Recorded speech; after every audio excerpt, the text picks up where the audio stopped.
Yes, thank you. May I swear her in? Yes.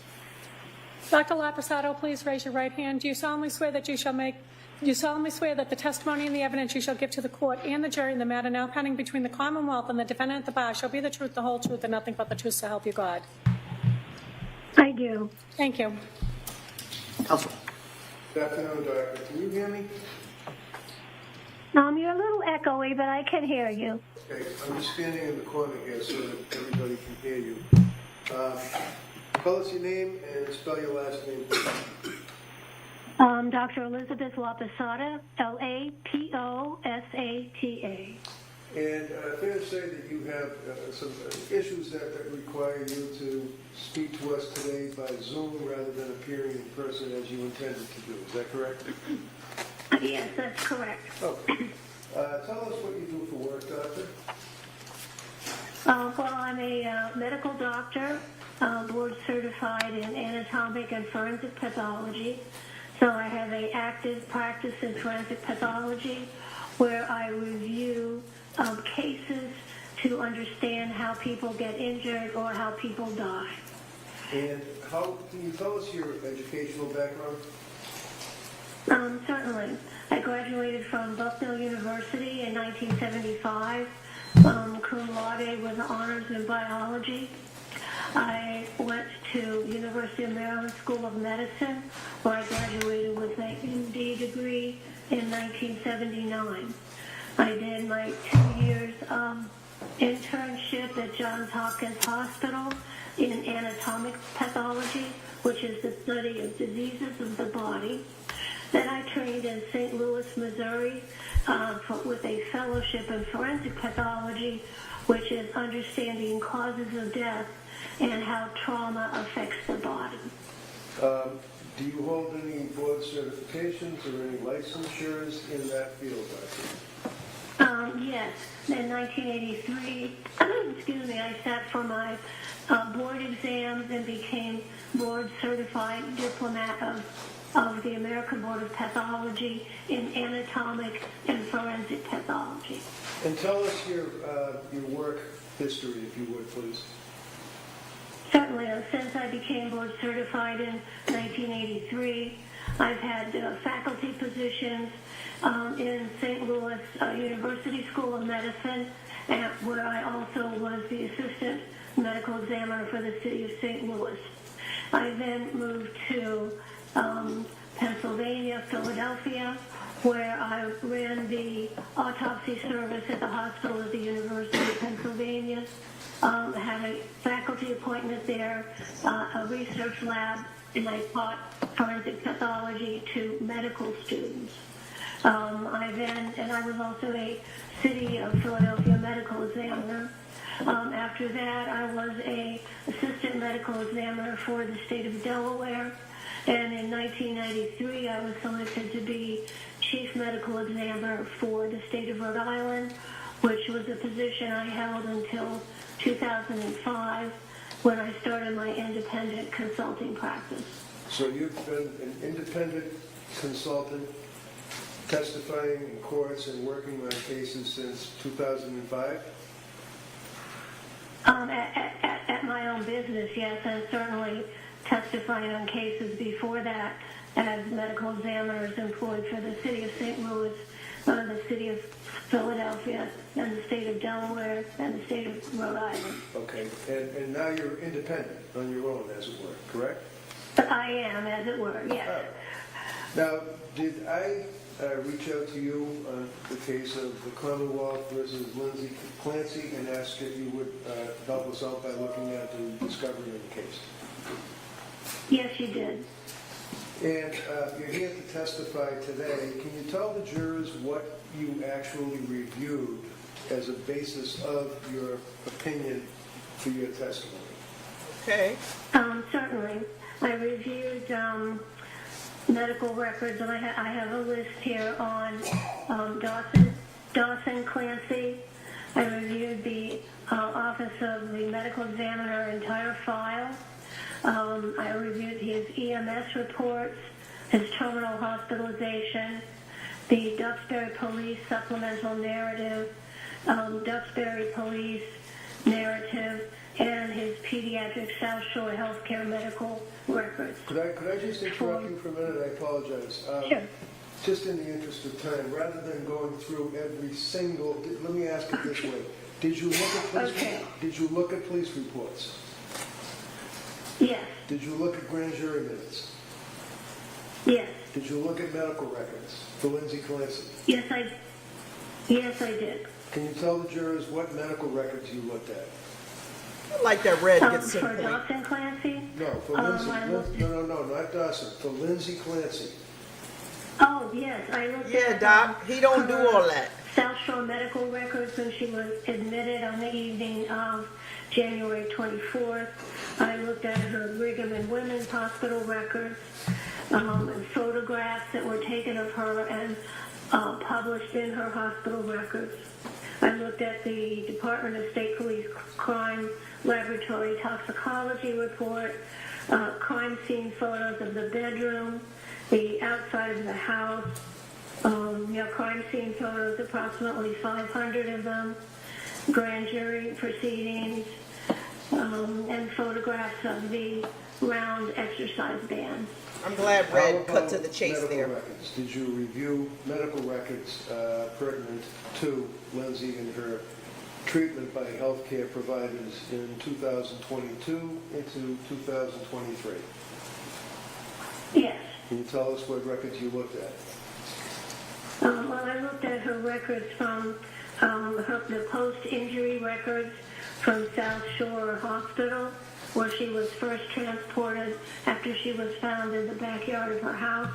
And then I looked at her hospital records where she was transferred from South Shore Hospital to Brigham and Women's Hospital. Excellent. Doctor, in the course of preparing for your testimony here, did I direct you to a gentleman, Mr. Drake, and ask him for help putting together a little diagram to illustrate your testimony? Yes, you did. I gave Mr. Jeffrey Drake graphics. Yes. Under my direction, we put together some illustrations. And, Your Honor, could I, we all know what I did, could I argue this now? If you want to, is there any objection? It's the prior Other than- question. Yeah, so same ruling, that may be admitted. Do you want to pass out those? Sure, that'd be great. Yeah.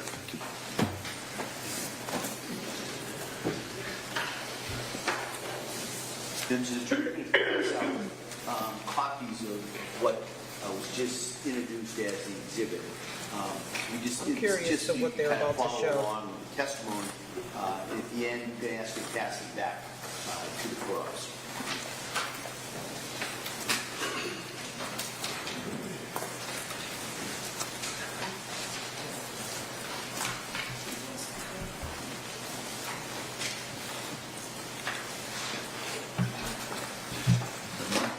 Mark that. 281. Thank you.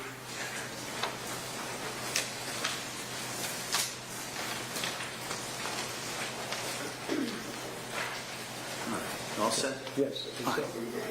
Thank you. Now, Doctor, first of all, you made reference to Dawson Clancy, that you had a chance to review medical records and photographs and autopsy reports on Dawson Clancy. Yes, on Dawson, Cora, and Callan. All three, okay, three of the children. Yes. One of the questions that I have is that of the photographs, the autopsy photographs that Mr. you Brady, were... do you want to take that? It might be just kind of confusing that this, that's better. Then we can go back, when we get back to the charts, we can do that. Okay, thank you. Thank you. The autopsy photographs, did you have a chance to review those, Doctor? Yes, I did. And in your extensive experience, have you had a chance to see autopsy photographs of young children, infants, adults, people being examined prior to an autopsy and of course during an autopsy? Oh, yes, many, many, many. Now, my question simply is, did you notice on the autopsy photographs of the children what, let's say, have been referred to as bruises to this jury? Have you seen, are you aware of that testimony? Yes, there were bruises consistent with active children jumping and running. And how about medical treatment and procedure? Did you make any observations, in your opinion, to a reasonable degree of medical certainty as to the cause? For example, on the Told you guys she was going to cry, right? Bruising on the head, what appears to be bruising. Yes, on Callan, when he was in the hospital, and there are even photographs of him in the hospital, he had EKG or EEG, electroencephalogram, monitoring devices attached to his head so the doctors could follow his brain waves. And they are little round cup-like things, and so where they were attached, actually on both sides of his head, they did leave a small little brown kind of parallel mark, little lines there that were from medical treatment for monitoring his brain waves. He also had many puncture wounds and evidence of medical treatment in that way. And did you also notice that there would appear to be, on occasion, fluid that might be mistaken for a bruise? That's possible, yes. If there is some liquid fluid that's a little blood tinged, you could see it on the surface of the skin, and it would be something you could wipe off. So, for example, doctor, to a reasonable degree of medical certainty, on the photographs of the infant that show what you say were the couplet marks on the area of the skull, they don't come from anybody squeezing, beating, pushing, or causing any injury to that child, in your opinion. Is that correct? No, absolutely not, no. Doctor, you also had a chance to review the medical records of Lindsay Clancy when she went to the South Shore Hospital and then subsequently went to the Brigham and Women's Are they trying to say Hospital. she was Is that abusing correct? her kids before she Yes, killed that's them? correct. And you don't have to get into detail. We've heard it a number of times, but there were injuries to her left wrist, her right wrist, her neck. Is that correct? Yes, there were sharp force injuries to those areas. And in your practice as a pathologist, have you had occasion over the years and over the many cases that you have had involvement with to observe self-inflicted wounds to a person's wrist or their neck in the course of a suicide attempt? Many times. And can you tell the jury, to your opinion, to a reasonable degree of medical certainty, as to the nature of these injuries, and are they consistent with somebody trying, in your opinion, trying to kill themselves? Sustained. So you would agree that there's an injury to the left wrist, injury to the right wrist, that's a sharp incised wound, is that correct? Yes, they're cutting type wounds made by a sharp object such as a knife. Okay. And how about the neck? Did that penetrate the fascia, or did that penetrate the skin? To what degree? Yes, there were also linear, superficial incised wounds to her neck, and there were several of them, and one or two of them went deeper. There was bleeding also from the wounds on her wrists, and there were numerous attempts at cutting the skin, which we call hesitation marks, which are a classic finding in suicide attempts. And those incisions did cut in through the skin and cut blood vessels that were under the skin. And you can also tell from looking at the photos of Lindsay taken in the hospital when she was first admitted, and also when the photograph of the bedroom, her bedroom, you could see there was significant bloodshed event from those cutting injuries. Now, did she also sustain an injury to her neck from your review of the medical records? Yes. Can you tell us what type of injury, and if we could, and if it assists the jury with you, you can make reference to the pages of the little report and the diagrams, page 4, 5, and 6, and tell us what we're looking at. Okay, let's see. So are we ready to look at number 4? Sure. Yep. Start off with 4. Okay. So Just so that, I think that's the first page that you have, so just... Yes, that's right. Yes. Page 4 is actually page 1. Yes, so what we have here is to show you how Lindsay was injured. And I got this from the scene photographs, from all her medical history, and my knowledge and training, understanding how injuries happen to the body. So if we look at the left-hand side of this panel, we see a depiction of the back side of the house, and the top window on the second floor is open. That's where she would have put her palms down on the windowsill and put her head out and precipitated down to fall on the hard frozen ground. During her fall, head first, she had cuts on her wrists which were bleeding, and her coming head down on the side of that building would then transfer some of that blood onto the side of the building, which was found in the scene photograph. Does she expect us to believe Lindsay jumped out head first, landed on her neck, and is paralyzed from only the waist down? As her body descends that 13 or 14 feet. And alive? And if you look at the, so she really did a free fall dive head first. Then if you look on the right upper two diagrams that just show a skull, this illustrates the forces then that were applied to Lindsay's head from hitting the ground and then her head bending a little bit. But she didn't have a head injury. Remember, they did several CT scans. No head injury. Fracture or a Jefferson fracture.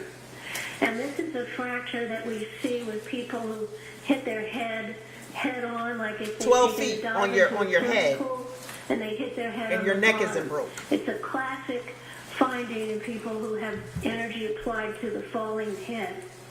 And what it does is that it takes the first cervical vertebrae, which kind of looks like a donut, as you see up there in the middle, and it squashes it.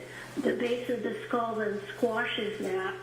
And then like a donut. She it managed to kind of do all spreads that, it but no out. And she had brain bleeding or 1, 2, nothing. 3, 4, 5, CT 6, was 7 negative. fractures Come of on, that man. cervical vertebrae. Number 1, the ring of that. And the fractures I have pointed to there with arrows. So that is called the characteristic Jefferson fracture from hitting your head, the top of your head, in a dive first position. So you could also describe it as a bursting type fracture. But you don't get any spinal cord injury from that because the area, the hole in the middle is pretty big. So it just crushes down on the sides and fractures the ring around the spinal cord. So that tells me Lindsay would have had a head that injury. she landed head first and went down the window, went down head first. Then the energy is transmitted then from her head down her vertebral body, down the bony spine, and that then fractured and compressed C1. The lower right-hand panel there puts that cervical vertebral body in the context of the rest of her skeleton. The left upper hand, we see her jaw, and then the C1. I told you all she was pointed gonna out start there, crying. there are She little knows she's losing. springs there to indicate they She's were too predictable. squished and compressed together and fractured. Now, looking at the next page, which would be 5, does that assist us in looking at the illustration of the injury to the spine? Yeah, so this is after her head hits, so she gets her head first, then there is some flexion of her body, and the energy Negative from CT scan, the though.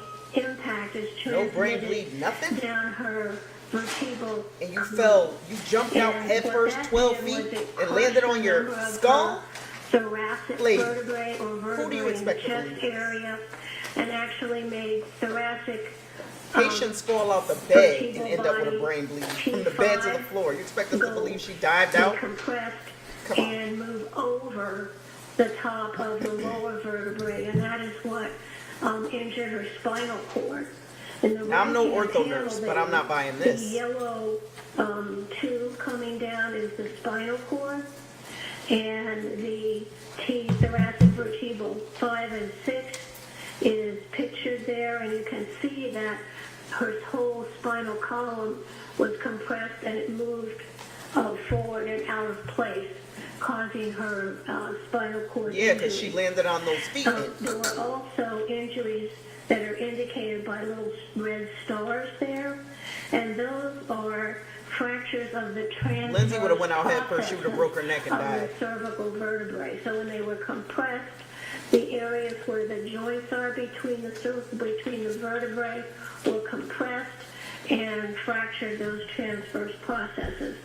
So she had a bending injury, and she also had a right posterior rib injury.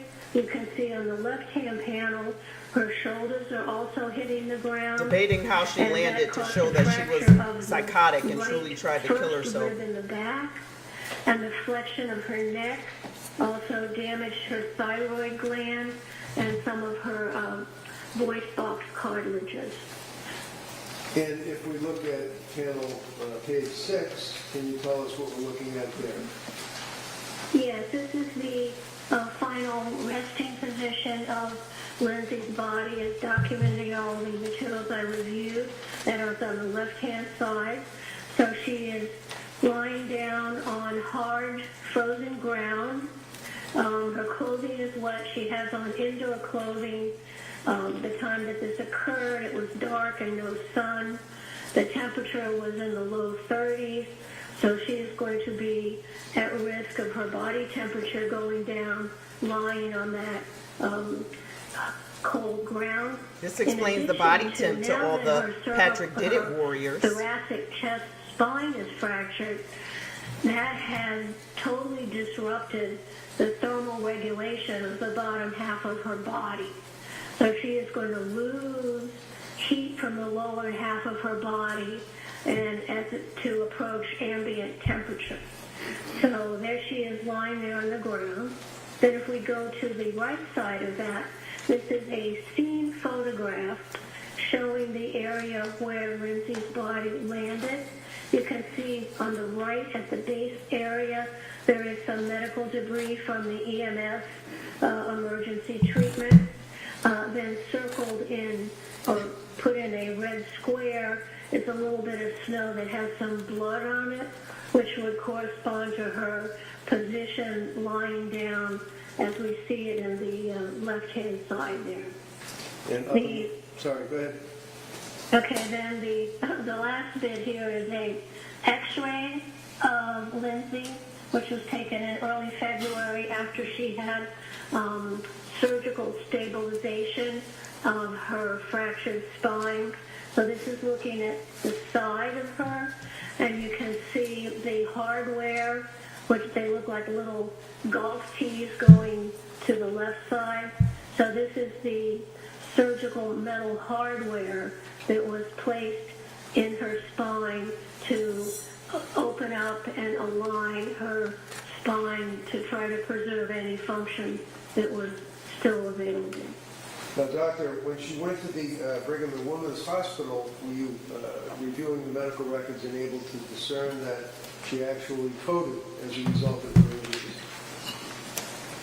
Yes, she did. She was in spinal shock and hypothermia, and her heart did stop. And did you observe that there were, and I quote, massive blood transfusions to treat her at Brigham and Women's? Yeah, she lost a lot of blood around the muscles that hold the spine up because that was so damaged. So her hemoglobin and hematocrit and her red blood cell level was very low on admission.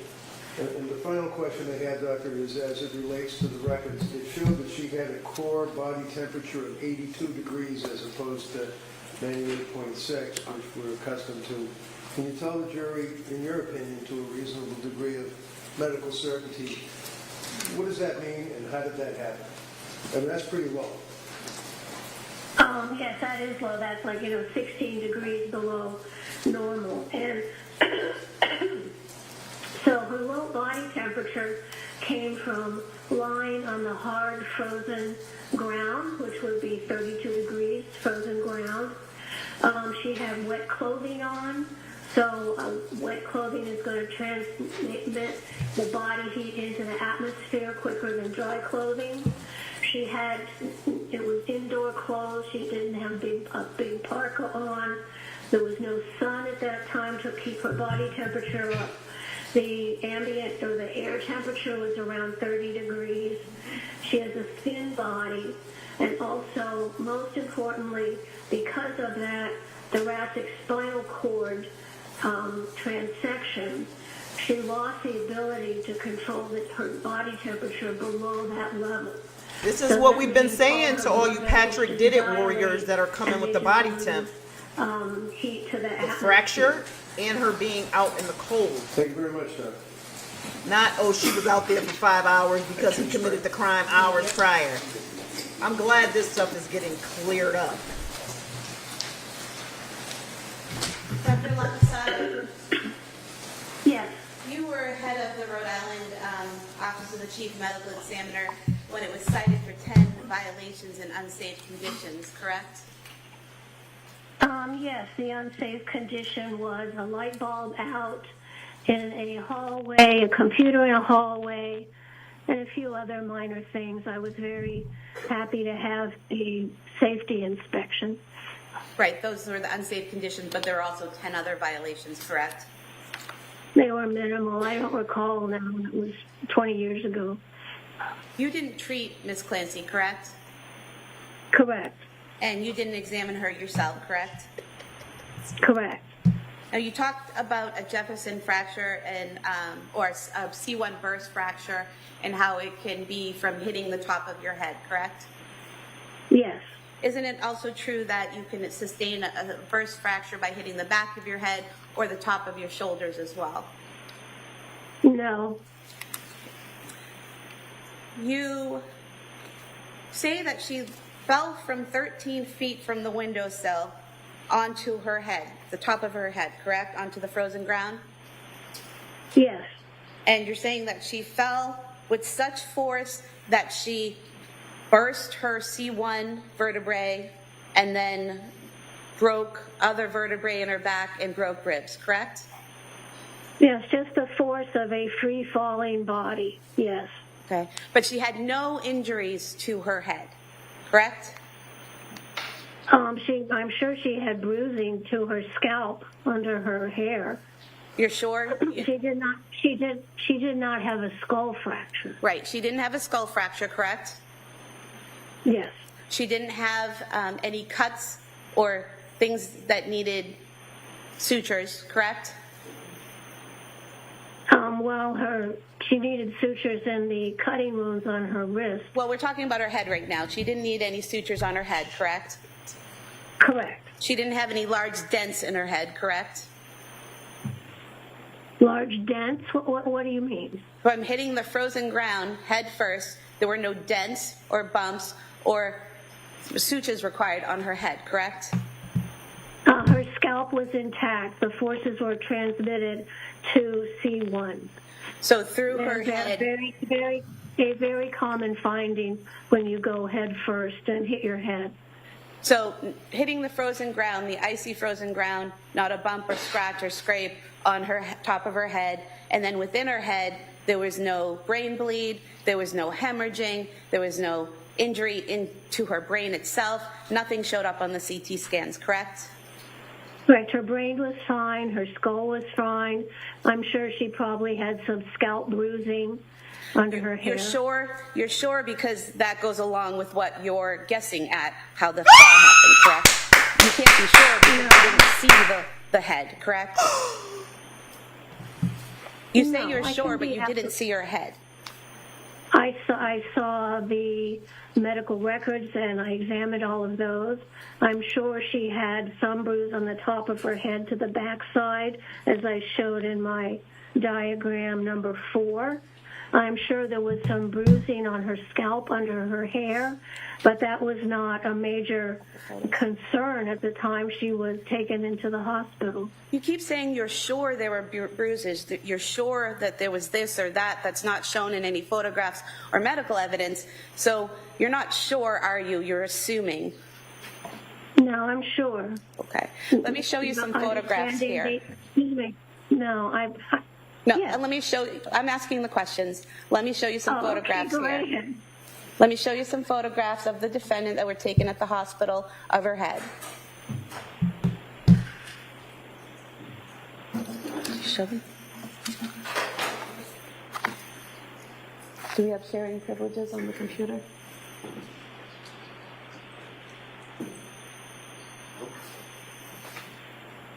I mean, whatever you want, we'll do it.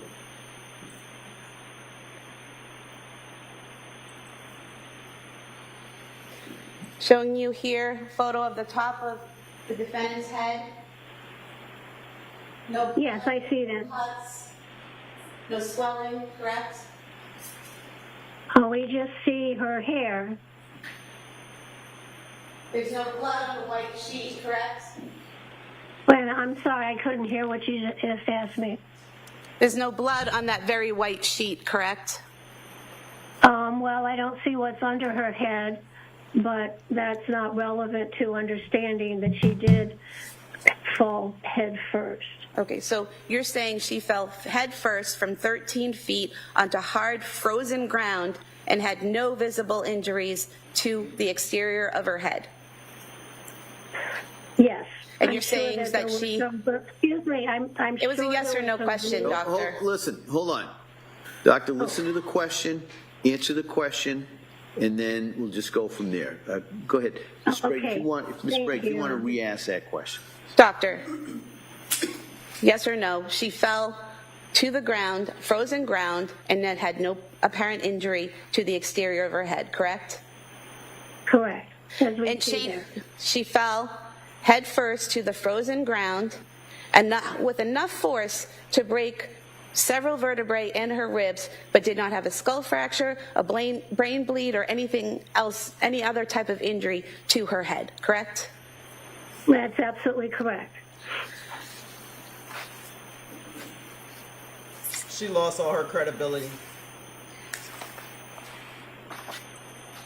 She lost all her credibility. It's impossible, Doc, not even to have a Just showing scratch. into evidence. Any objection? All right, they may be admitted. 1682.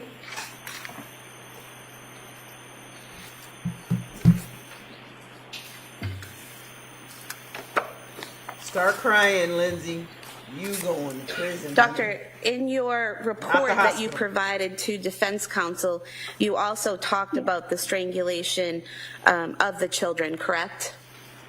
I did. And in your report, you wrote that it would have taken 5 to 10 seconds for unconsciousness to occur, correct? Yes.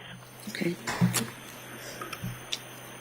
Now, do you recall testifying previously in State of Rhode Island versus Kimberly Fry, case number W1/2010-0413A? Do you recall testifying previously in that case? No, I don't. Let me refresh your memory. It was a woman who had killed her 8-year-old daughter by asphyxia, and you testified. Oh, yes, she started manual strangulation, yes. Yeah, so ring a bell? Yes. Okay. And so you testified back in 2011 in that case, and you were asked if you have a very complete compression, strike that. You were asked, unconsciousness due to oxygenation can occur within 10 to 20 seconds. And you said if you have a very complete compression of the blood vessels of the neck, you can become unconscious within 10 to 20 seconds. And then you were asked, I'm just saying hypothetically, just strangulation alone is 10 to 20 seconds.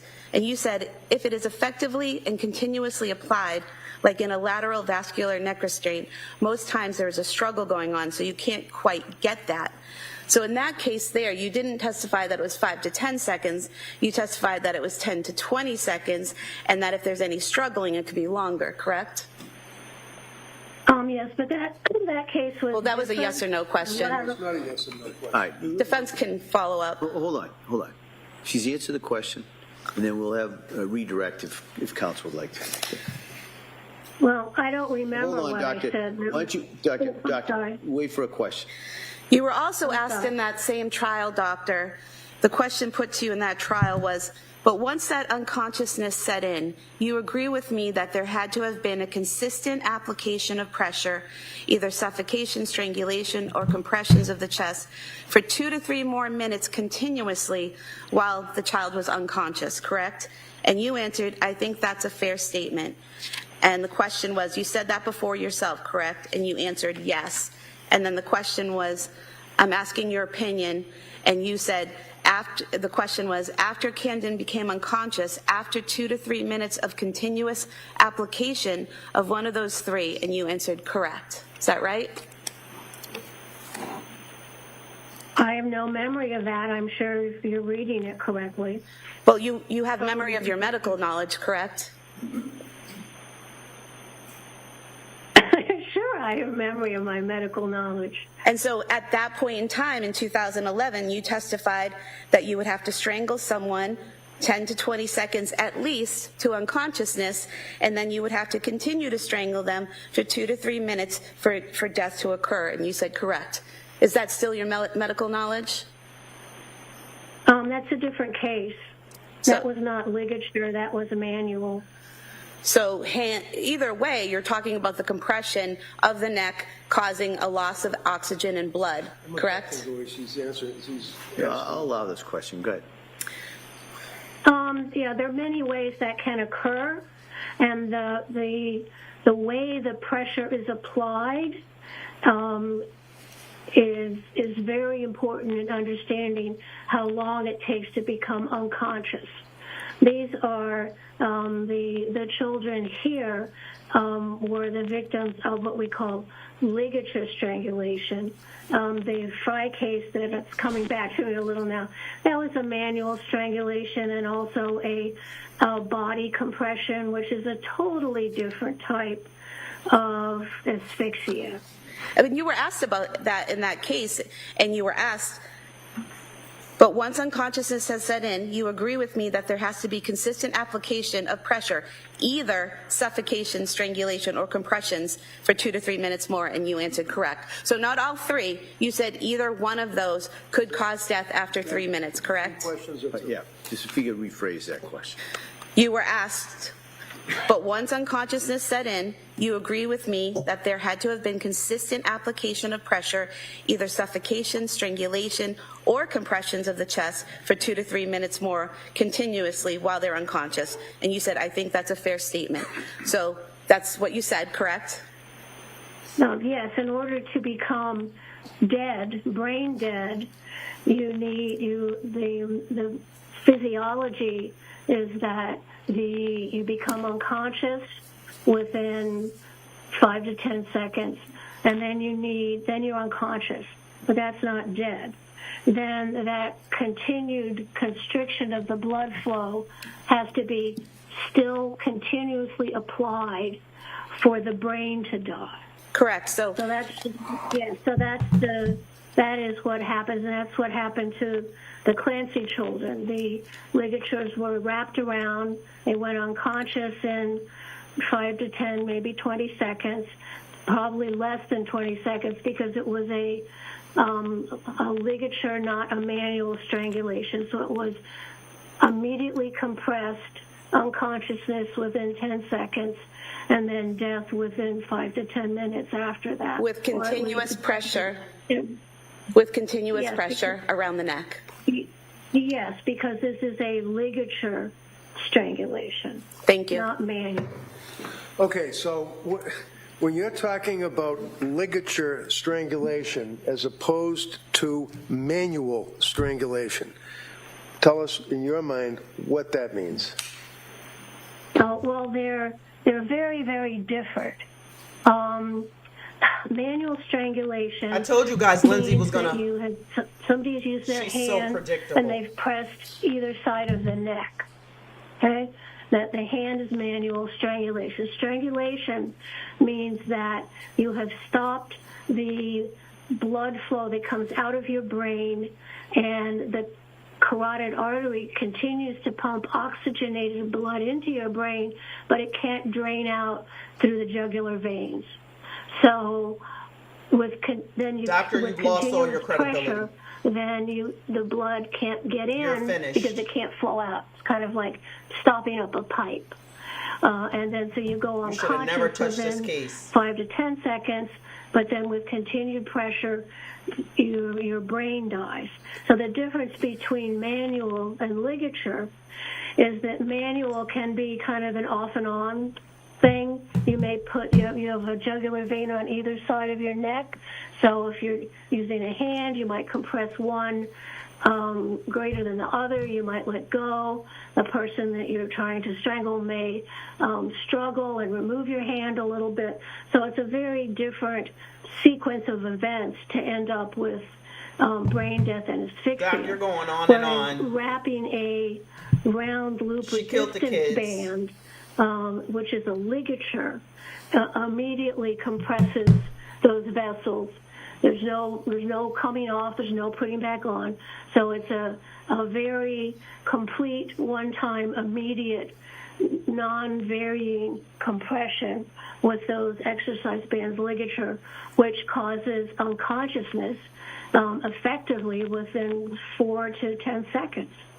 And in reference to the manual strangulation, where generally somebody would use their hands and perhaps press with their thumbs, that has a very common, that you see many times, fracture of what's called the hyoid bone, correct?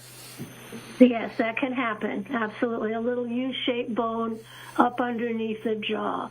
So they both cause, brain death from lack They're of talking oxygen about to the manual brain, strangulation but to the way basically they get there, take a shot at this leading up to doctor's that credibility is a because she totally changes her different statements based pathophysiologic on process. different cases. So when counsel went through the Rhode Island case, whatever that name was, and was reading from a transcript and asking you questions about the time that a person through manual strangulation, and then she made reference to suffocation, she made reference to strangulation, she made reference to compression of the chest. That has nothing to do, in your opinion, with the ligature strangulation. Is that correct?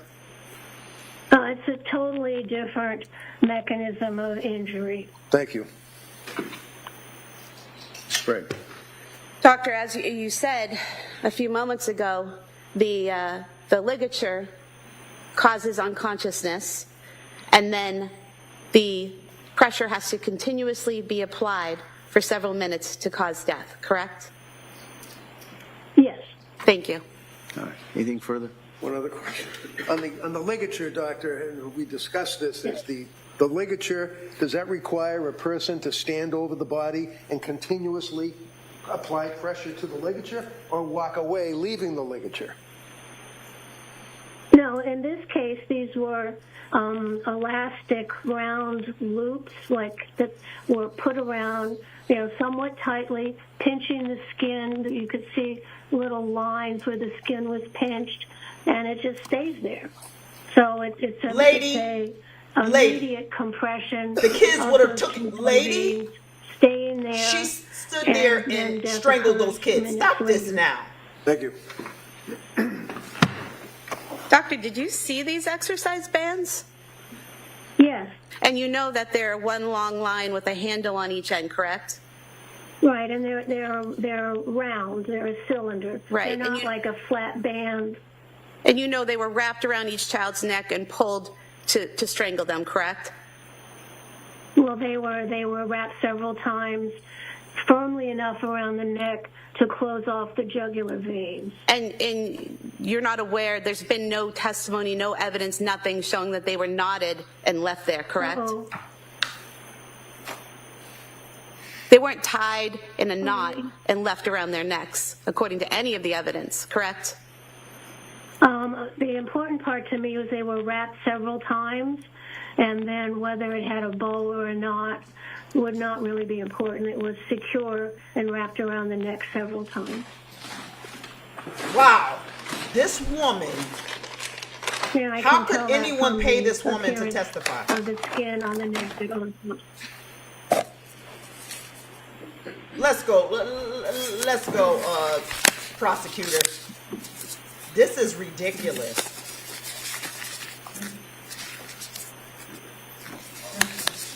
She mad too. Oh my God. So you, the band doctor, wrapped around the child's neck several times and then left there. I guess you can't see it from where you are, but it just fell No, apart. I It didn't can- stay in a circle. Yeah, I sort of saw what you did, so What was that? I said I saw that. You saw it. So it was left there and it fell apart, correct? Yeah, what you just did, sure. Yeah. Thank you. All right. All right, thank you, doctor. All right. Oh, thank you, Your Honor. Can I see you just for a second? She tore. We got to get this prosecutor's name. I know Sprague. Is this one Spinarelli? I don't know.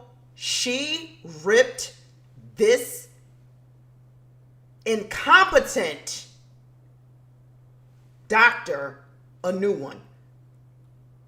Because you testified in a murder trial based on speculation and things that make absolutely no It took sense. us hours to get it up. Hopefully it'll take us about 5 minutes to take it down. I'm just going to ask you a very quick break, and we'll bring you right back in. We'll call the next witness. Okay? All right. Thank you, Your Honor. Next thing. Jurors, leave everything right on the chair.